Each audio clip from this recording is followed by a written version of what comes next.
I want to make this video about bad business ideas. A lot of times people think the answer to their problem is to form a business, make some money, and become the American dream. And I would say for the most part that is true. But there's a lot of reasons that people just don't make it in the business world. And that's what I'm going to cover in this video. Not saying I'm rich, not saying I'm the ultimate achiever or anything like that. What I'm trying to impart in this video is that there's a logic or system of thought that every hustler or businessman must contemplate when trying to start a business. For the most part, most people don't consider how much money they actually have. Now, if you have a limited bank account, a limited amount of money from your job or whatever, you have to consider that when forming an idea about what you want to do as a business, product, or service. If you don't have a lot of money, certain things are off limits automatically.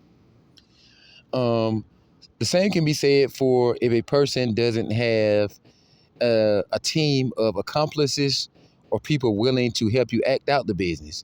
If you don't have money to pay a team, don't pick an idea that requires multiple people. Pick something that requires just you and the resources that you do have. Another thing that people do when forming a business strategy is they don't actually contemplate how much time it actually takes. Forming a business can be a lifelong thing. It can be a short-term thing, but most definitely it will not happen in one day. The average business doesn't reach its peak threshold for making money until about 1 month, 1 month or 1 year. At a minimum 1 month, but that won't happen for most people. That really won't happen for most people at all. So patience is key to trying to start a hustle, a product, a service, or a business as well. Like I said, the first thing was you have to consider how much resources you actually have when developing a product and distributing the product.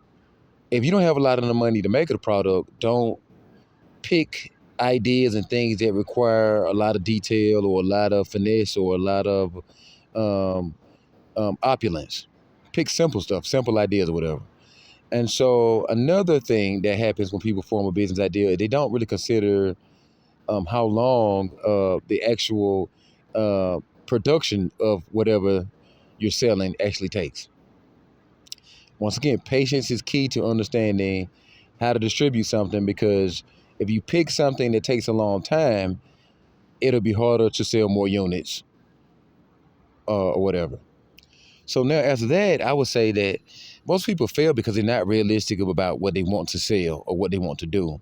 If you pick a mainstream business like food, or a mainstream business like clothing, or a mainstream business like transportation, the chances of failure are minimal. And these are ideal businesses for people who just want to make it and don't want to fail at all.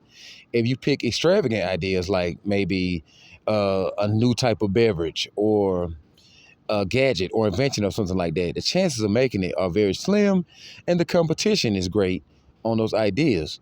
So I would say that each entrepreneur, each hustler who wants to make money needs to consider that you don't have the assets or resources that giant companies do. You have a lot of competition out there.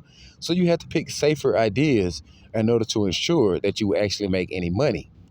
Now, I personally have picked safe ideas throughout my journey of trying to make money and trying to hustle, and they have worked out better than things that are really new.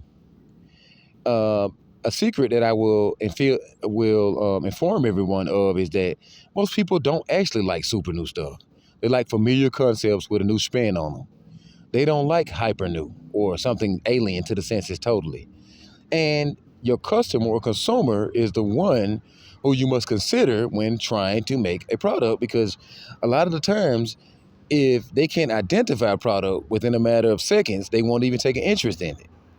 So that being said, that is a little snippet about um, a few tips about what to contemplate when trying to start a business if you don't want to fail. In other words, this is my mini lecture on what makes a bad business.